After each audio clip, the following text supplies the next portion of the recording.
What's up, YouTube? This is Razgrees Knight speaking here, and I have a little information for you involving the PCSX2 Emulator.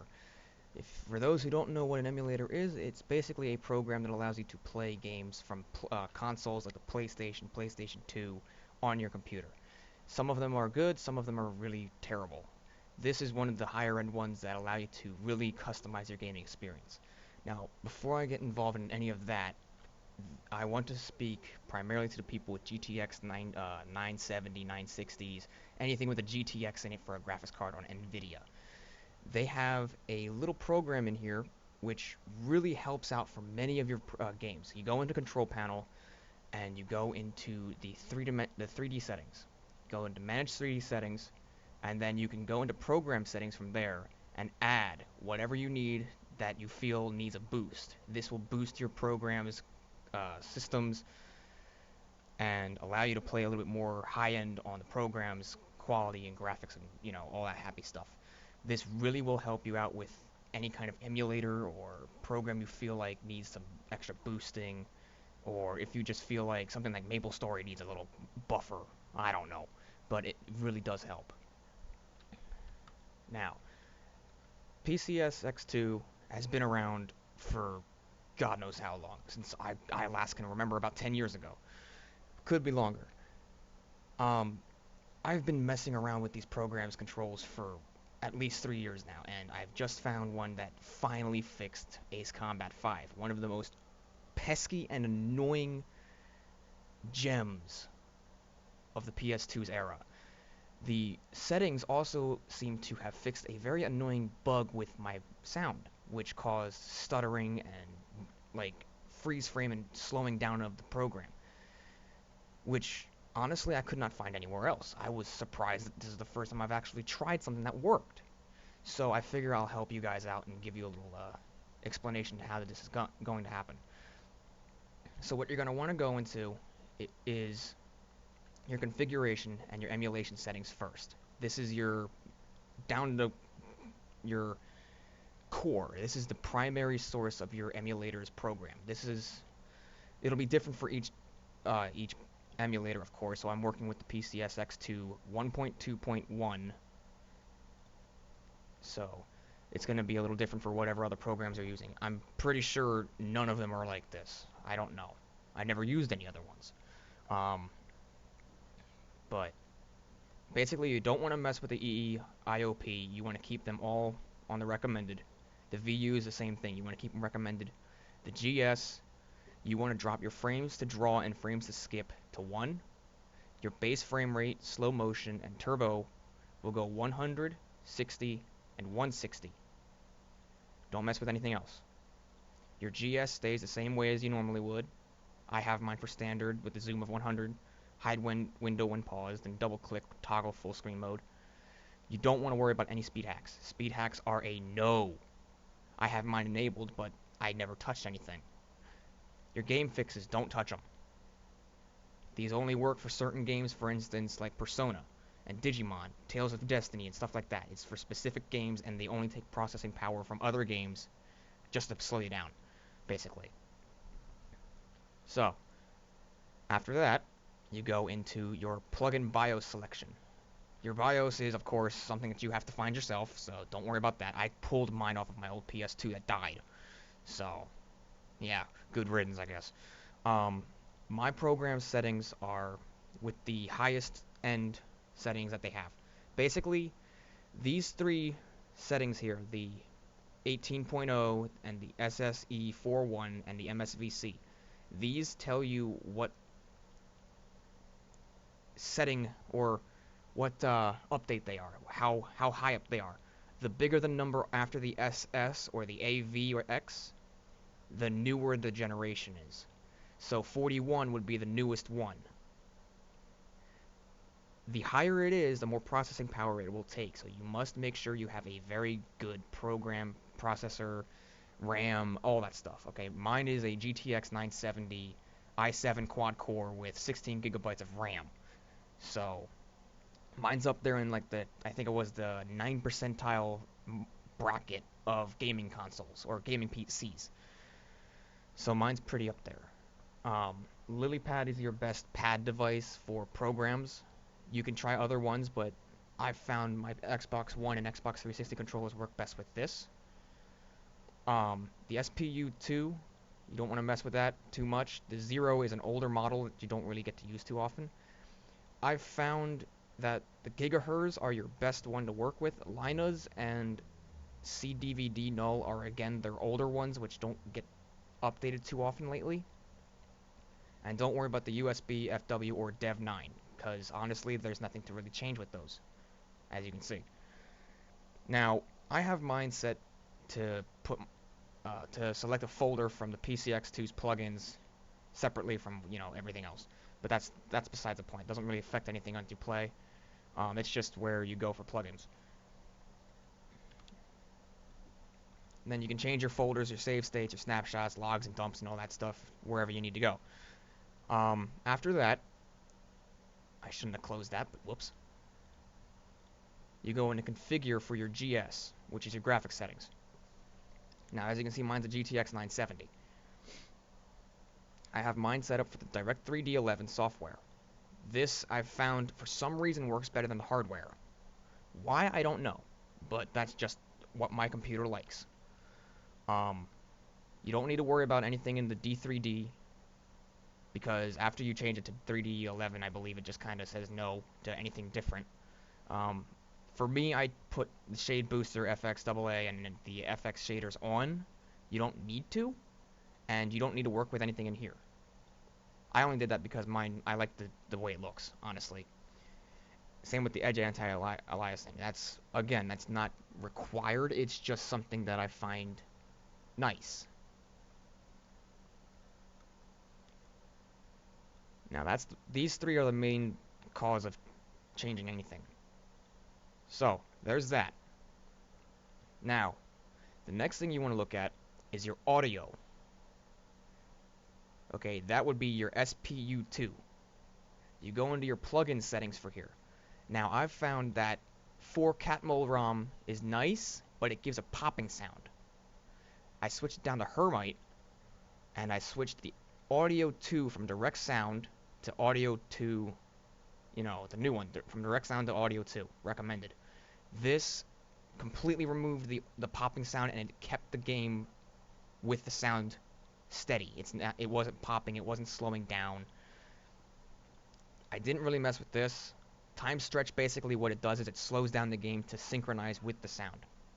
I just went to async mix and left it go with that. It does break some games, so if you're playing something like San Andreas or something very heavy on your console, it might break the game. I don't know. I've never tried any of those big games like that. The biggest I've gotten was Final Fantasy 12, and it's run pretty smoothly. Okay, stereo, quadraphonic, this is all stuff that, like, if you have surround sound hooked up, you can change it that way. Me, I've only got stereo because I've only got the headset, so I can't do anything with that.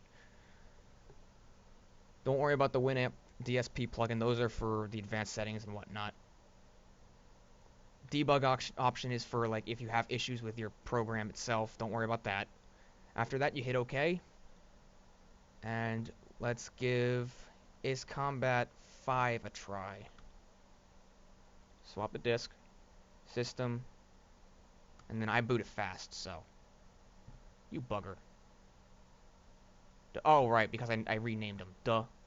There we go. Yes. There we go. Okay. Now, the sound is coming through my speakers instead of my headset, so you will hear this over top of my voice. So I will stop speaking when I get this set up. If you look up to the top, you'll see the game's graphic setting, the interlacing, the limiter, the frames, the cycles, the graphics settings, or how much processing power is being taken from the graphics card, the UI, and the state. It basically tells you various buffer ideas. It helps you out. Now, I've already done the campaign, so I'm not going to worry about that. I'm going to go into arcade. Listen to the sound, and then compare it to my Ace Combat 5 playthrough that I did. And then also look at the background. Look at the ground, look at the various little nicks and knacks and, you know, things that just seem like they were out of place. Now, start a new one. See, first area. I'm gonna skip this. Too much talking.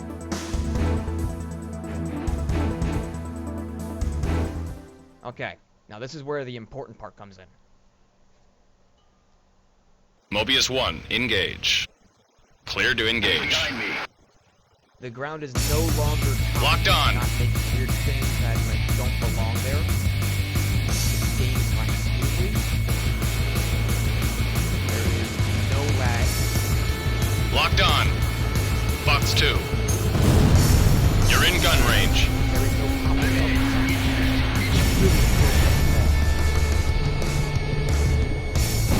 Fox 2, Fox 2.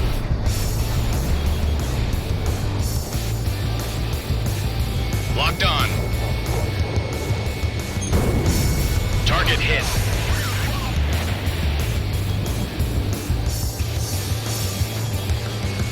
Fox 2.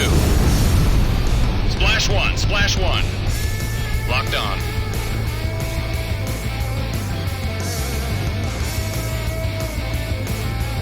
Mobius 1, Fox 2.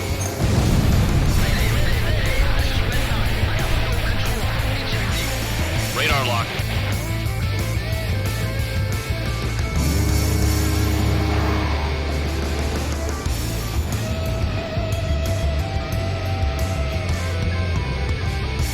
Fox 2.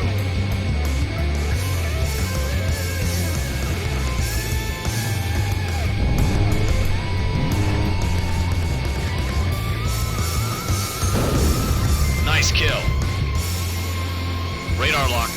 Fox 2.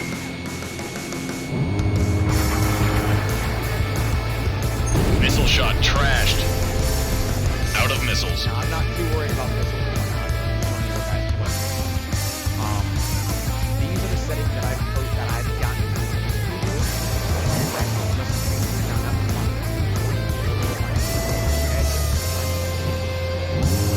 I got that.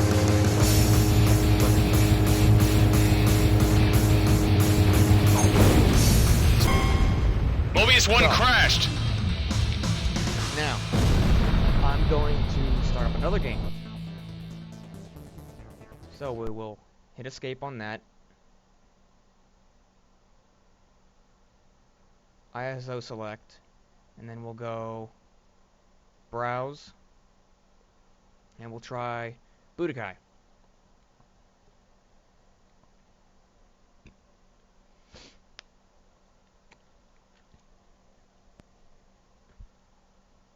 And then I will let this run.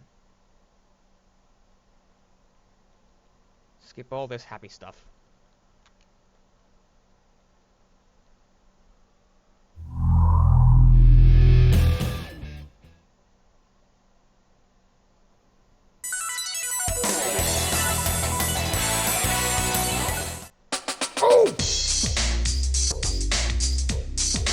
Now, there is an occasional problem with the sound. It does go silent with this part here.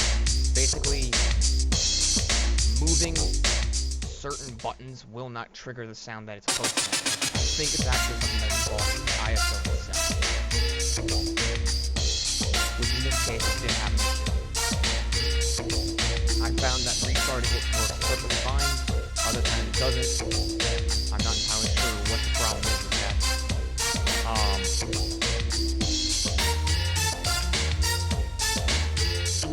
So I'll do a quick duel.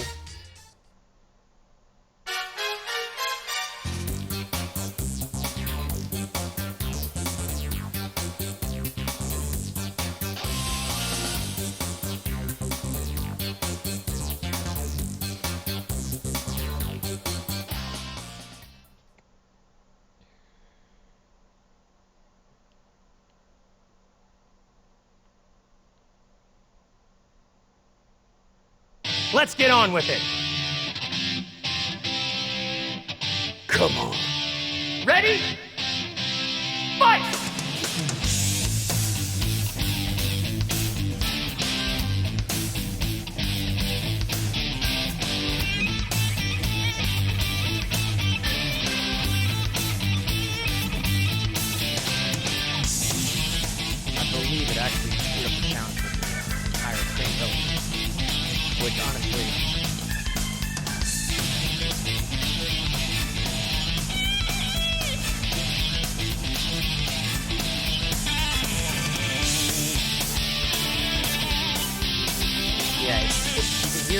there's no sound of people. There's no, you don't want to hear music, so it's like messed up the sound effects. Which honestly, I've only had it happen twice, and it's only been happening on this game.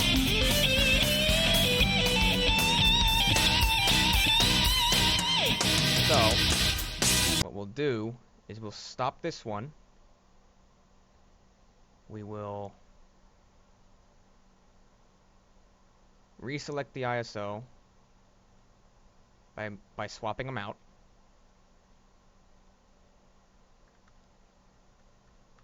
And try again.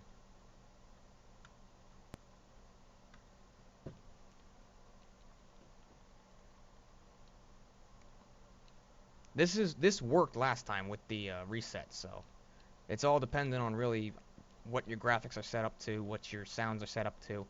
It's really just a testing tool. Really, it's touch and go. Yeah, see, it didn't work this time either. So, instead, let's go back into the sound, audio, settings, and we'll bring the Hermite back up to cat mole, but we'll keep the X audio too. We'll try this. We're going to need to reset the ISO, reboot, and we'll see if this worked.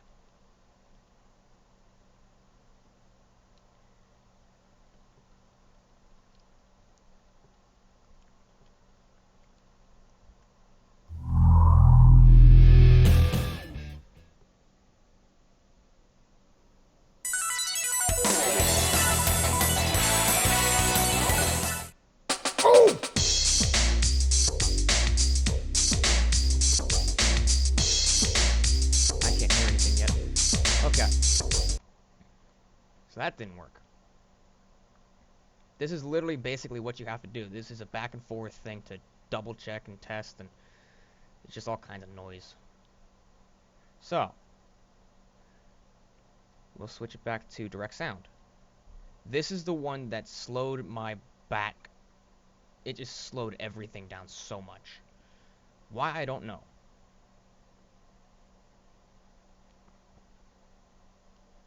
And there's a configure button here for the X audio, but I'm not quite sure what that does. I never really messed with that.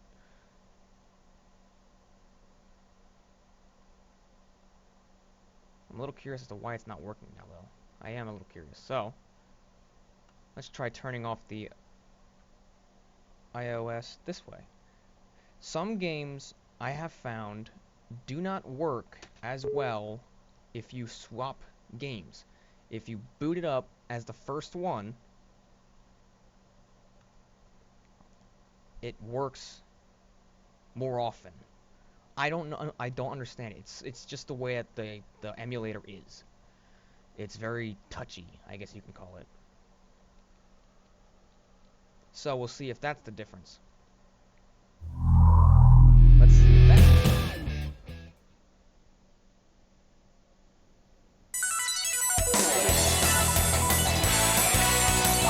There it is. There's the sound. So, with certain games, it actually takes a complete restart with the ISO preloaded to get the proper sound to work. Don't fret if your game does not work the first time. This is a touch and go program. You have to really be ready, test, and just go berserk with the settings. Okay, if you crash your system, you did something wrong, but it was awesome. But this just goes to show that this game is one of the many that no doubt give you problems when it comes to sound. Now, I don't know if you guys can hear me properly or not, because my mic is set really low due to the fact that it's like 2 in the morning, 3 in the morning. But hopefully this helps you guys out. And if you like it, comment, subscribe, whatever. I don't give a crap. I'm not like people out there who look for people to follow. I'm here to help. I'm not here just to show games and gameplay footage and subscribe to me, you know, that stupid crap. No, I'm here to help you guys out.